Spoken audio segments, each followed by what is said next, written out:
जय हिंद friends, greetings of the day friends, welcome back to my YouTube channel Sundar Sukhi पाठशाला। तो दोस्तों आपको पता चल रहा है हमारा जो टॉपिक चल रहा है वो एडजेक्टिव चल रहा है और एडजेक्टिव को हम बोलते हैं विशेषण। इसमें बिल्कुल ध्यान दें, पहले हमने पढ़ा संज्ञा, फिर पढ़ा सर्वनाम, अब पढ़ रहे विशेषण। पहले हमने पढ़ा नाउन, फिर पढ़ा हमने प्रोनाउन, अब पढ़ रहे हम एडजेक्टिव। एडजेक्टिव होता क्या दोस्तों? एडजेक्टिव वह वर्ड होता है जो नाउन और प्रोनाउन के बारे में कुछ एक्स्ट्रा नॉलेज दे, नाउन और प्रोनाउन के बारे में कुछ एक्स्ट्रा बताए। नाउन और प्रोनाउन क्या होता है? Noun is the name of any person, place और थिंग। प्रोनाउन क्या होता है? Pronoun is the word which is use place of noun. Pronoun is the word which is use of place of noun. इसी प्रकार से हम पढ़ेंगे adjective. Adjective दोस्तों क्या होता है? एडजेक्टिव वह वर्ड होता है जो नाउन और प्रोनाउन के बारे में कुछ विशेष स्पेशल बताए। Noun the word which is give more details something about noun or pronoun. The word which is give some more details about noun or pronoun, यानी वह वर्ड जो नाउन और प्रोनाउन के बारे में कुछ स्पेशल एडिशनल इंफॉर्मेशन दे, उसे हम क्या कहेंगे? विशेषण कहेंगे।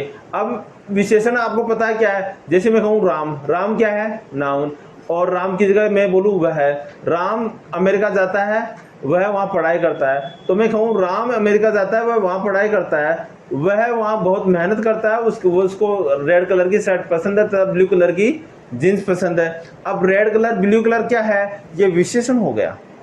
राम बहुत चालाक है, वह हमेशा तेज दौड़ता है, वह तेज क्या है? विशेषण। तो आपको मैं यही बताना चाह रहा हूँ, घबराने की जरूरत नहीं है, बहुत सीधा सीधा सपाट है और बिल्कुल फॉरवर्ड है। क्लास को लाइक करें, शेयर करना नहीं भूलें और बिल्कुल इन चीज़ों के लिए कहने की जरूरत नहीं पड़नी चाहिए, बिना कहे कर दिया करो यार, ठीक है। तो हमारा जो टॉपिक है डिस्ट्रीब्यूटिव एडजेक्टिव। डिस्ट्रीब्यूटिव एडजेक्टिव को हम कहते हैं विभाग सूचक विशेषण। क्या कहते हैं? विभाग सूचक विशेषण। अब विभाग सूचक का मतलब होता है जो एडजेक्टिव किसी वर्ग की प्रत्येक वस्तु, प्रत्येक व्यक्ति को संबोधित करे। जो देखिए जो एडजेक्टिव किसी वर्ग की प्रत्येक वस्तु, यानी जैसे सपोज करो मैंने बताया कि एक क्लास है और क्लास में 50 बच्चे बैठे हैं, तो मैं कहूँ प्रत्येक बच्चा, तो हर बच्चे के लिए मैं कह रहा हूँ। मैं कहूँ एक परिवार है, तो मैं कहूँ सब परिवार, यानी सारे परिवार के सदस्यों के साथ। मैं कहूँ आर्मी, तो आर्मी का मतलब हो गया कि जिसमें उसमें जितने भी सैनिक थे वो सब, ठीक है। इसी प्रकार से हम और कोई चीज़ को लेते हैं, तो कोई स्कूल लेते हैं, तो स्कूल में आज स्कूल की छुट्टी है। अब स्कूल की छुट्टी है तो इसका मतलब ये नहीं है कि फर्स्ट क्लास की छुट्टी है, सेकंड या थर्ड या 10th 11th 12th what ever. School की छुट्टी का मतलब यह हो रहा है कि क्लास फर्स्ट से लेकर 12th तक के या जितने भी जहाँ तक स्कूल है उन सभी बच्चों की क्या है? छुट्टी है। तो ये एक्चुअल में जो चीज़ बता रहा हूँ ये क्या हुआ? ये एडजेक्टिव के बारे में, एक किसी विशेष वर्ग के बारे में, किसी विशेष वस्तु के बारे में, किसी विशेष वर्ग के बारे में कोई स्पेशल न्यूज़ है। तो जो स्पेशल न्यूज़ होती है उसे ही हम क्या कहेंगे? एडजेक्टिव। कौन सा एडजेक्टिव? Distributive adjective. हाँ, तो डिस्ट्रीब्यूटिव एडजेक्टिव को आप एक्सप्लेन दोबारा करते हैं, देखिए ध्यान से देखना। डिस्ट्रीब्यूटिव एडजेक्टिव वह वर्ड होता है जो एडजेक्टिव किसी वर्ग की प्रत्येक वस्तु आ गई, परिवार लेते हैं, स्कूल लेते हैं, क्लास लेते हैं या आर्मी लेते हैं, तो प्रत्येक सैनिक के बारे में बता रहे हैं, या प्रत्येक व्यक्ति। अब देखिए क्लास लेते हैं तो प्रत्येक स्टूडेंट बता रहे हैं, आर्मी की बात करते हैं तो प्रत्येक सैनिक हो गया, वो संबोधित करें, उसे डिस्ट्रीब्यूटिव एडजेक्टिव यानी विभाग सूचक विशेषण कहते हैं। क्या कहते हैं? विभाग सूचक डिस्ट्रीब्यूटिव एडजेक्टिव कहते हैं, उसे डिस्ट्रीब्यूटिव एडजेक्टिव कहते हैं। अब देखिए ईच कैंडिडेट इज ऑनेस्ट, यानी प्रत्येक सदस्य क्या है? ईमानदार है। ईच कैंडिडेट इज ऑनेस्ट, प्रत्येक सदस्य क्या है? ईमानदार है। ईच कैंडिडेट इज क्या है? रॉन्ग, प्रत्येक सदस्य क्या है? रॉन्ग है। ईच कैंडिडेट इज राइट, प्रत्येक सदस्य क्या है? सही है। Each candidate is eating food, प्रत्येक सदस्य क्या खा रहा है? खाना खा रहा है। Each candidate is writing an essay, प्रत्येक सदस्य एक निबंध लिख रहा है। ईच कैंडिडेट इज डांसिंग, प्रत्येक सदस्य नाच रहा है। ईच कैंडिडेट इज प्लेइंग, प्रत्येक सदस्य खेल रहा है। Each candidate is driving a car, प्रत्येक सदस्य कार चला रहा है। Each candidate is selling vegetable, प्रत्येक सदस्य क्या बेच रहा है? वेजिटेबल बेच रहा है। Each candidate is purchasing grocery item, प्रत्येक सदस्य दुकान के या ग्रोसरी या किचन के या घर के आइटम खरीद रहा है। दोस्तों इसमें मैं ईच जो बोल रहा हूँ, ये ईच एक वर्ग को संबोधित कर रहा है, एक क्लास को संबोधित कर रहा है, या किसी व्यक्ति विशेष में, मतलब सभी व्यक्तियों को, या फीमेल की बात करें तो सभी फीमेल को क्या कर रहा है, संबोधित कर रहा है, इंडिकेट कर रहा है। I hope you understand. Please channel को लाइक करें, शेयर करें, सब्सक्राइब करें। Every boy is present today, यानी प्रत्येक बच्चा क्या है, आज उपस्थित है। Every boy is travelling by train, सभी बच्चे क्या कर रहे हैं, ट्रेन के द्वारा यात्रा कर रहे हैं। एवरी बॉय इज बाथिंग, सभी बच्चे नहा रहे हैं। Every boy is cooking food, सभी बच्चे खाना पका रहे हैं। एवरी बॉय इज स्टडिंग, सभी बच्चे अध्ययन कर रहे हैं। Every boy is focusing on their goal, हर बच्चा अपने गोल के ऊपर क्या कर रहा है, ध्यान केंद्रित कर रहा है, फोकस कर रहा है। इसी के साथ अलग से देखिए, every boy is running fast, हर बच्चा दौड़ रहा है। Every boy is waiting for you, सभी बच्चे आपका इंतजार कर रहे हैं, प्रत्येक बच्चा आपका इंतजार कर रहा है, हर एक बच्चा आपका इंतजार कर रहा है। Every boy is dancing on the stage, हर बच्चा स्टेज पे नाच रहा है। Every boy is watching TV, हर बच्चा टीवी देख रहा है। Every boy is eating food, हर बच्चा खाना खा रहा है। Every boy is playing football, हर बच्चा फुटबॉल खेल रहा है। Every boy is cooking chapati, हर बच्चा चपाती बना रहा है। Each person will help you, अब दोस्तों each person will help you, यानी प्रत्येक व्यक्ति आपकी क्या करेगा, सहायता करेगा। ईच हर एक, प्रत्येक। Each person will help you, each person will help you to finish the task, हर व्यक्ति आपको काम करने में सहायता करेगा। Each person will go there, हर व्यक्ति वहाँ जाएगा। Each person will give vote, हर व्यक्ति वोट डालेगा। Each person will support you, हर व्यक्ति आपका सहयोग करेगा। Each person will cooperate you, हर व्यक्ति आपको समर्थन करेगा। Each person will pray you, हर व्यक्ति आपके लिए प्रार्थना करेगा, भगवान से विनती करेगा। I hope you understand. अब दोस्तों ईच पर्सन का मतलब क्या हो गया, हर व्यक्ति। सपोज करो इस दुनिया का कोई महान व्यक्ति है जिसने देश को आगे बढ़ाने के लिए बहुत अच्छा काम किया हो।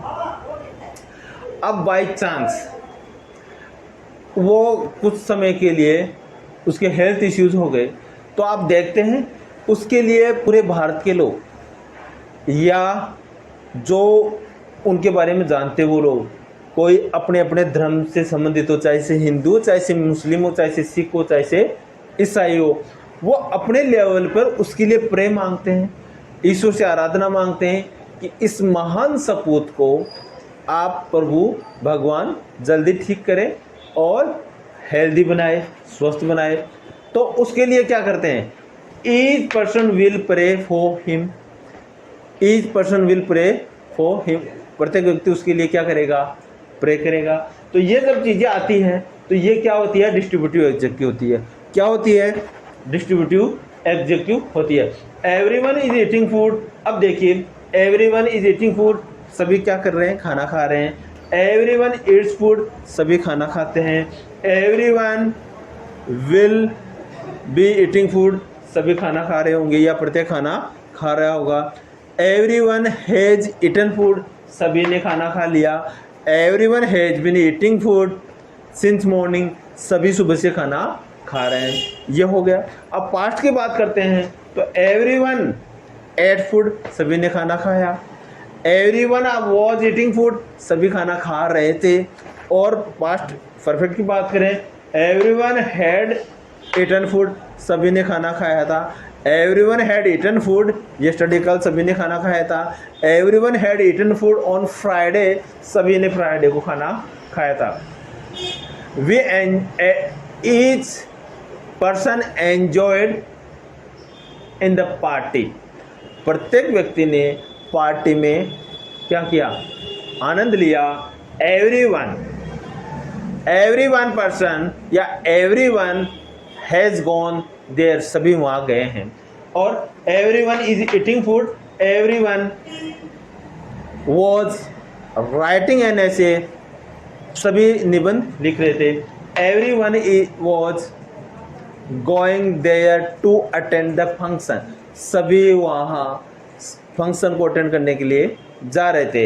Every one is doing hard work, every one is hard working, सभी क्या कर रहे हैं, कठिन मेहनत कर रहे हैं। Every one is doing hard work, सभी कठिन मेहनत कर रहे हैं। लेकिन इसमें every one is hard working बोलेंगे तो ये बहुत ही अच्छा रहेगा। नेक्स्ट देखिए दोस्तों, ये जो डिस्ट्रीब्यूटिव एडजेक्टिव होते हैं, एक्चुअली में इसमें मेन वर्ड्स कौन कौन से होते हैं इनका हम अध्ययन करेंगे।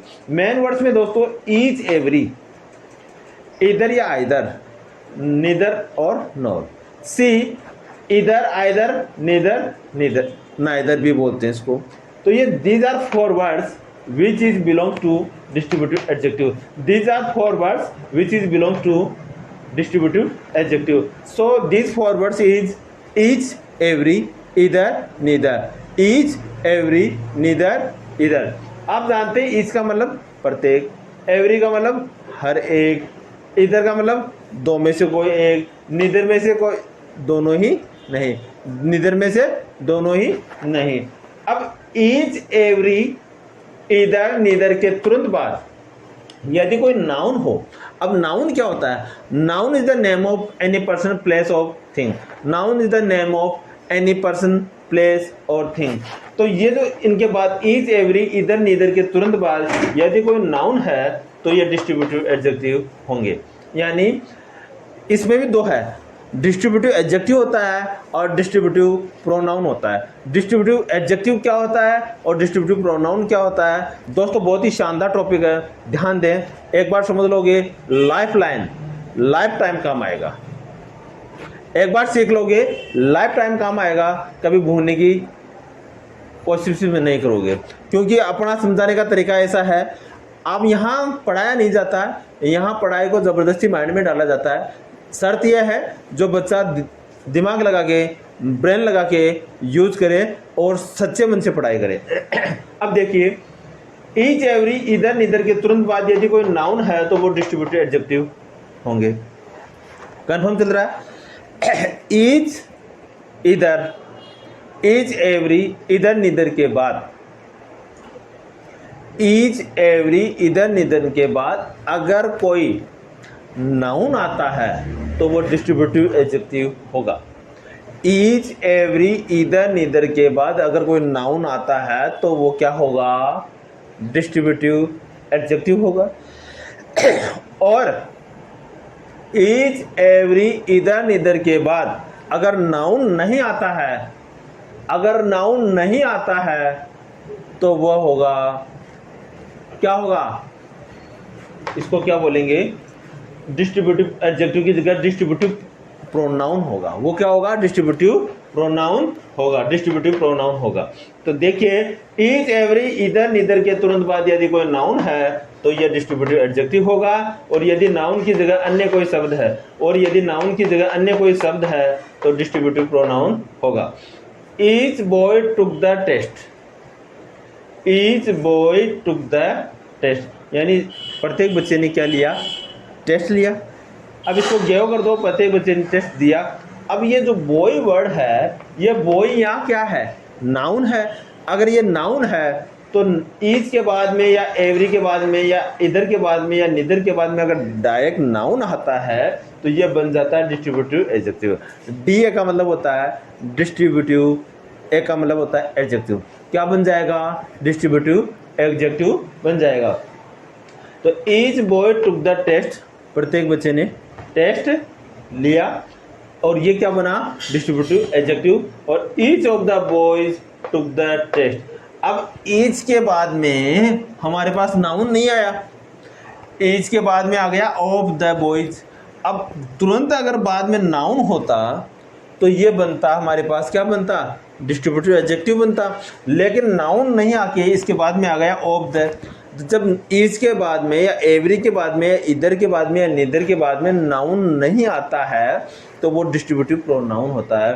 तो दोस्तों ये बन गया अपना distributive pronoun. Distributive pronoun, each of the boys took the test, यानी सभी बच्चे ने, प्रत्येक बच्चे ने क्या लिया, टेस्ट लिया। ईच ऑफ द बॉयज यानी लड़कों में से प्रत्येक बच्चे ने, ईच ऑफ द बॉयज प्रत्येक लड़कों में से या लड़कों में से प्रत्येक लड़के ने took the test यानी टेस्ट लिया। I hope you understand. If you understand, please like, share, subscribe the channel so that I get the energy and power and get myself motivation. And I will try to give you best to best content. And friends, believe me, I am trying to give to you best to best quality as well as content. Next is, each student received a certificate for their participation. यानी प्रत्येक बच्चे ने, each student received, प्रत्येक बच्चे ने क्या मिला, award मिला। प्रत्येक बच्चे को क्या मिला, each student received a certificate, प्रत्येक बच्चे को एक प्रमाण पत्र सर्टिफिकेट मिला for their participation, for their participation यानी उसकी भागीदारी का। पार्टिसिपेशन का मतलब क्या होता है, उसने जो उसमें जो भाग लिया उसकी भागीदारी का सर्टिफिकेट प्रत्येक बच्चे को मिला। अब each student received a marksheet of their last class, प्रत्येक बच्चे को उसकी जो अंतिम क्लास की मार्कशीट थी वो क्या हुई, मिली। Each student received a certificate for their participation, each student received a marksheet of his last class, यानी प्रत्येक बच्चे को उसकी लास्ट क्लास की क्या मिली, मार्कशीट मिली। Yes, every player on the team gave their best efforts. दोस्तों हम भी जानते हैं, चाहे से इंडिया की टीम हो चाहे से कोई सी खेल की टीम हो, प्रत्येक प्लेयर का उसमें क्या होता है, इक्वल क्या होता है, रेस्पॉन्सिबिलिटी होती है और वो अपना बेस्ट डेटा उसमें देता है। इसी के लिए एक एग्जांपल हम लेते हैं, every player on the team, यानी प्रत्येक जो बच्चा होता है और टीम के अंदर होता है, गेव देयर वो अपना देता है, क्या देता है, बेस्ट एफर्ट्स, यानी पूरा का पूरा वो क्या करता है, अभ्यास करता है, पूरा का पूरा कोशिश देता है, पूरी की पूरी जान देता है। तो इसको हम बोलेंगे every player on the team, प्रत्येक बच्चा टीम में गेव देयर बेस्ट एफर्ट्स, अपना पूरी क्या देता है, एफर्ट्स देता है, प्रयास देता है कि हमारी टीम क्या बने, विनर बने, आवर टीम बिकम विनर। अब every student in the class give their best efforts, और प्रत्येक बच्चा जो होता है क्लास के अंदर होता है वो भी अपना पूरा एफर्ट्स देता है टू बिकम टॉपर बनने के लिए, to become intelligent, to become expert, to become brilliant. तो अपने इसको क्या, what will say, we will say every student in the class gave their best effort, यानी क्लास में प्रत्येक बच्चे ने अपना पूरा एफर्ट्स दिया, उसी की बदौलत वो क्या हुआ, टॉप किया। और इसको कहेंगे every player on the team, प्रत्येक खिलाड़ी टीम में गेव यानी दिया देयर बेस्ट एफर्ट, प्रत्येक खिलाड़ी के अथक प्रयास से ही, प्रत्येक खिलाड़ी ने अपना अथक प्रयास दिया, ग्रेट एफर्ट्स दिया, किसमें, टीम में। Next, each employ is responsible for their own task, each employ is responsible for their task, each employ प्रत्येक कर्मचारी इज रेस्पॉन्सिबल जिम्मेदार है, ईच एम्प्लॉय इज रेस्पॉन्सिबल प्रत्येक कर्मचारी जिम्मेदार है, फॉर देयर ओन टास्क अपने खुद के काम के लिए। Each employ is responsible for their own task, प्रत्येक कर्मचारी अपने खुद के काम के लिए खुद जिम्मेदार है। I hope you understand, each employ is responsible for their own task, उसके खुद के काम के लिए खुद ही वो क्या है, जिम्मेदार है। Each student is responsible for their result, प्रत्येक बच्चा अपने रिजल्ट के लिए जिम्मेदार है। Each cook is responsible for their cooking, प्रत्येक कुक क्या है, जो रसोइया होता है, वो जो पकाया उसके लिए वो खुद ही जिम्मेदार है। Each student is responsible for their subject, प्रत्येक बच्चा अपने सब्जेक्ट के लिए जिम्मेदार है। Each driver is responsible for driving A car, प्रत्येक ड्राइवर जब ड्राइव कार करते हैं तो उसी की सारी जिम्मेदारी है। Each driver is responsible for their driving, प्रत्येक ड्राइवर की क्या है, उनकी खुद की जिम्मेदारी की, खुद की ही जिम्मेदारी है, खुद की जिम्मेदारी। प्रत्येक ड्राइवर की कार चलाने की खुद की ही जिम्मेदारी है। ऐसा नहीं है कि वो स्टीयरिंग संभाले या दूसरा गियर चेंज करे। Each shopkeeper is responsible for sale the item, प्रत्येक दुकानदार की जिम्मेदारी है क्या करना, सेल द आइटम, सामान को बेचना, सेल्स द गुड, सामान को बेचना। Each day is bring new opportunities, each day brings new opportunities, प्रत्येक दिन लाता है नए अवसर। Each day brings new opportunities, each day brings new, each day brings new opportunities. देखिए दोस्तों, साउंड में हो सकता है कुछ आपको कुछ भी लगे, लेकिन you just read out the spelling properly and you also try to learn and become expert in the sound also. So each day brings, प्रत्येक दिन लाता है न्यू अपॉर्चुनिटी, नई अवसर, प्रत्येक दिन लाता है नए अवसर। तो each day brings new opportunity, each day brings new festival, each day brings new day in life, each day brings new time in life, प्रत्येक जो दिन होता है वह जीवन में क्या लाता है, नया समय लाता है। प्रत्येक दिन नया त्योहार होता है, प्रत्येक दिन नया दिन होता है। जो चला गया, the thing which is fast please forget, जो हो गया उसको भूल जाओ, जो हो गया, जो चला गया उसको भूल जाओ। उसका कुछ भी, उसका पश्चाताप, रिग्रेट करने से we can not receive it back, हम उसको वापस प्राप्त नहीं कर सकते। वी कांट रिसीव बैक, हम रिसीव प्राप्त नहीं कर सकते। आप कहें कि सर मेरा बचपना वापस आ जाए, मैं 5 साल का हूँ और मेरी मम्मी की गोद में मैं वापस क्या करूँ, खेलूँ, तो वो पॉसिबल नहीं है माय डियर फ्रेंड। आप अपना 100% दीजिए, जो भी आप काम कर रहे हैं, जो भी आप सीख रहे हैं उसके अंदर लगे रहिए, मेहनत कीजिए। One day you will be success in your goal, no one can't stop you. धीरे धीरे ही सही, लेकिन लगे रहिए, धीरे धीरे ही सही, लगे रहिए। आपका जीवन है आपके हाथों में, आप चाहें जैसा इसको बनाएं। अभी पढ़ोगे तो जीवन भर मस्त रहोगे, और अभी मजे लोगे, टाइम बर्बाद करोगे तो बाद में रात भर या दिन में 5-7 मंजिल तक गधे की तरह मेहनत करते रहोगे। तो वो मेहनत आपको नहीं करना है। आपको पढ़ाई कर कर अच्छा इंसान, काबिल इंसान, जिम्मेदार इंसान बनकर अपने जीवन को अच्छा सा जीना है। ठीक है, yes. Each student brings new day, each student brings new time, each student brings new festival, each student brings new occasions, each student brings new opportunities. आप समझ गए होंगे what exactly I want to say you, that is my motto। each day, definitely my dear friends, each day is brings new day in life, each day is festival, each day is opportunities, each day brings new timing, new things, new everything। Okay, next, every student must submit their assignment by Friday।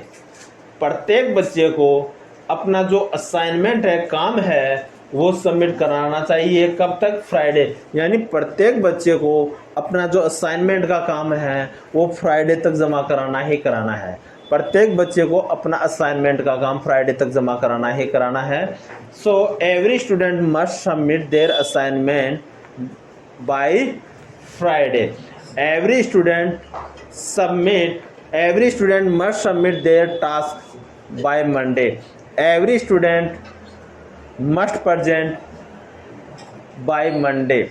Every student must prepare maths by Tuesday. Every students must prepare for board examination by by Monday, Tuesday, whatever. Okay, the days with the names of days we will use क्या bye तक का sense हो रहा है, वैसे on आता है, ठीक है। आई डोंट माइंड, मुझे नहीं ध्यान है, मुझे नहीं पता है, मैं कोई दिमाग नहीं लगाता। आई डोंट माइंड, मुझे कोई फर्क नहीं पड़ता है। इधर option is fine for me, कि इन दोनों ऑप्शनों में से मेरा कौन सा ऑप्शन सही है। आई डोंट माइंड, मुझे पता नहीं है। इधर option is fine for me, कौन सा ऑप्शन मेरे लिए क्या है, फाइन है, कौन सा नहीं है, इसका मतलब ये होता है। तो दोस्तों एक छोटी सी बात फिर मैं कहूँगा, ये जीवन आपका है, लगे रहिए लगे रहिए, एक एक सेकंड को यूटिलाइज कीजिए, एक एक सेकंड को यूटिलाइज कीजिए। आप में एक ही चीज़ हो, मुझे बड़ा आदमी बनना है, मुझे बड़े सपने देखने हैं। आप बड़े आदमी बड़े सपने बनने के सपने देखोगे ना, बड़ा आदमी या बड़े सपने देखोगे ना, तो ही आप बड़े बनने की सोचोगे। आपके सपने होंगे कि मैं साइकिल ले आऊँ या अपना जो भी है छोटा मोटा कर लूँ, नहीं। आपको बनना है कि मुझे भी यूपीएससी क्लियर करनी है, मुझे भी आईएएस बनना है, या मुझे प्राइम मिनिस्टर बनना है, या प्रेसिडेंट बनना है, या मुझे बड़ी इंडस्ट्री डेवलप करनी है, बड़ा बिजनेसमैन बनना है, बड़ा कंपनी खड़ी करनी है, MLM करनी है, मल्टीनेशनल कंपनीज MNC खड़ी करनी है। उसके बाद में आप सोचोगे तो फिर आपकी बॉडी वैसा ही हार्मोन जनरेट करेगी, और एक दिन आप करते करते अभ्यास के जड़मती हो सुजान वाली। आपको पता है जब रस्सी जो होती है ना रोज रोज अपने प्रयास से पत्थर को घिस देती है, तो दोस्तों ये कोई बड़ी बात नहीं है। आप एफर्ट्स कीजिए, खाए तो, बैठे तो, सुने तो, समझे तो, कुछ भी करे तो, do your goal in your mind and remember it, one day you will be get success, no doubt. Thank you so much, all the best. So jai hind friends.